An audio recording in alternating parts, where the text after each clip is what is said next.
Women around the world are spending billions of dollars to get their hands on long, luxurious locks sold by companies claiming their hair extensions are real, unprocessed, even virgin human hair. But as WMC Action News 5 investigator Felicia Bolton uncovered, some of those extensions may not be human at all.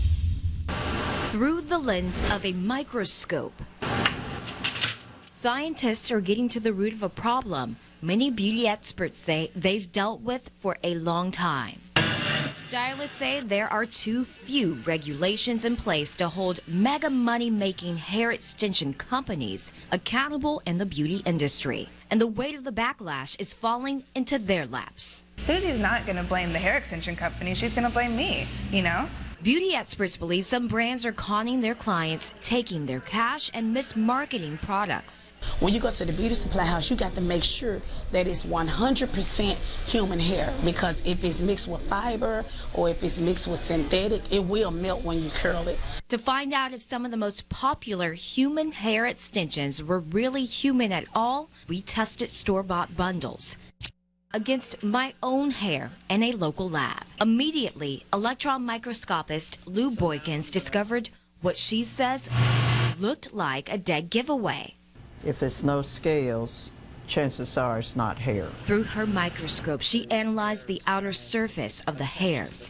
Strands of Outre and Zuri brands showed cuticle scales. Boykins said that means the samples are likely human hair. But Boykins said strands of Bellamy, Bobby Boss, Milky Way, and Black Diamond do not have scales. The Revlon brand's results were inconclusive. Boykins suspects harsh processing could play a role in the outcome of the testing. Sometimes the manufacturers or the companies may strip the cuticle off the hair to make it shinier and glossier.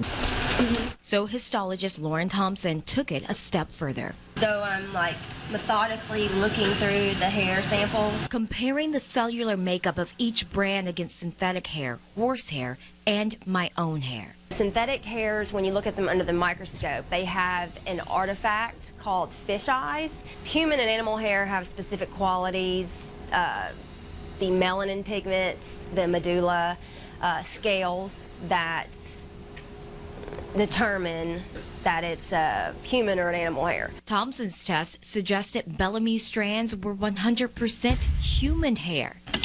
Their clip-ins cost $119.99. Tests on Zuri, Milky Way, and Black Diamond all came back showing a medulla, meaning they too are likely human hair. They're priced between $20 and $35.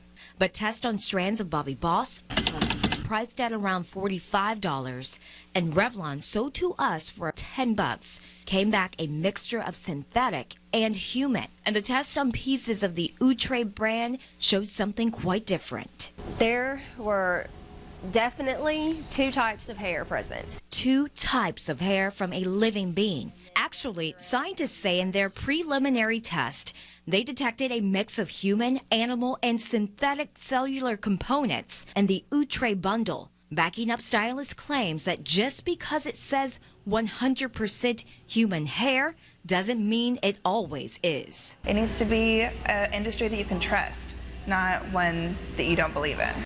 Outre released this statement, reading in part, quote, "Although there is no clear presence of a medulla, I have found that finer hair tends to have a higher rate of absent medulla. For this reason, I personally stopped using this as an indicator when conducting our tests. Lastly, we as a company are very stringent on our hair quality standards. We would never intentionally try to mix synthetic fibers into a product that is very clearly labeled as 100% human hair." Bobby Boss took it a step further. They said they've conducted their own tests on the same product, and their results show that product is 100% human hair. Revlon's extensions were created by Adderant's Hair Goods. That company released a statement reading in part, quote, "We are unable to independently verify the results because this product was originally created and manufactured by one of our distributors in 2008 and is no longer in production. Our distributor represented and warranted to us that the product was 100% human hair. We have ceased working with this distributor since 2013.